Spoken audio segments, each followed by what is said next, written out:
پرزیدنت تاجیکستان امامعلی رحمان روز 8 ایول سال 2023 با امضای یک فرمان و چند امر و قرارهای حکومت در ساختارهای دادگاهی و دولتی یک سلسله تغییرات کادری به عمل آورد.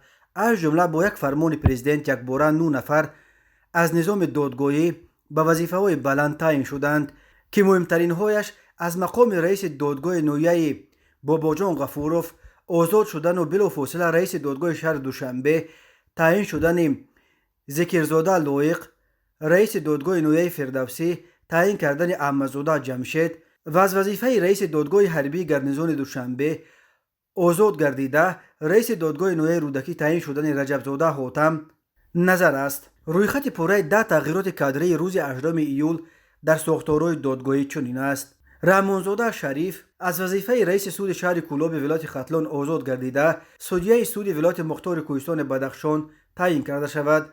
محمدزاده عظمتشاه از وظیفه سودیه سود نویه ونج ولایت مختار کوهستان بدخشان آزاد گردیده سودیه سود نویه رودکی تعیین کرده شود. ذکرزاده لایق خرسنقل از وظیفه رئیس سود نویه باباجان غفوروف ولایت سوخت آزاد گردیده رئیس سود شهر دوشنبه تعیین کرده شود.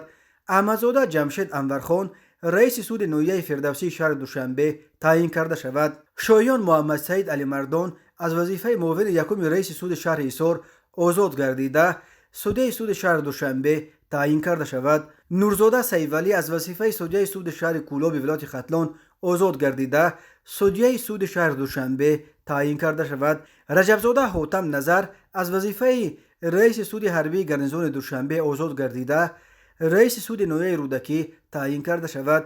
حبیب اللهزاده خیرالله از وظیفه معاون رئیس سود شهر وحدت آغاز گردیده حبیب اللهزاده خیرالله از وظیفه معاون رئیس سود شهر وحدت آزاد گردیده معاون یکم رئیس سود شهر وحدت تعیین کرده شود. اسراری افتخار قربان از وظیفه سودیه سود نویه رودکی آزاد گردیده معاون رئیس سود شهر وحدت تعیین کرده شود.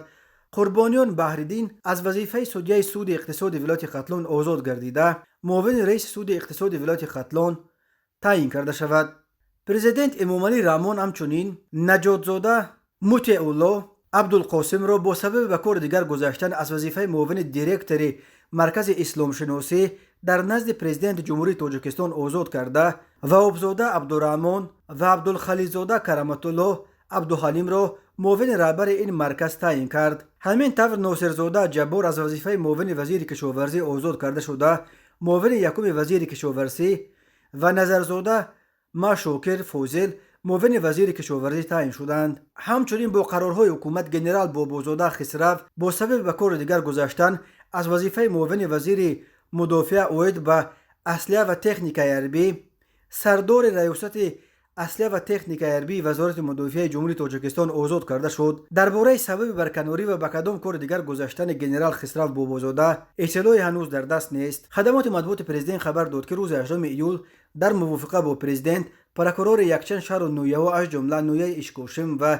شغنان ولایت مختار کوهستان بدخشان، شهرهای خوجند، بوستان، نویه های کوهستان مشچو، دوشتیج و اشت ولایت سوخت، شهر باختر، نویه وخش، تیمور ملک، عبدالرحمان جامی، شمس‌الدین شوین، واسه و یووان ولایت ختلان و نویه لخش عوض کرده شدند.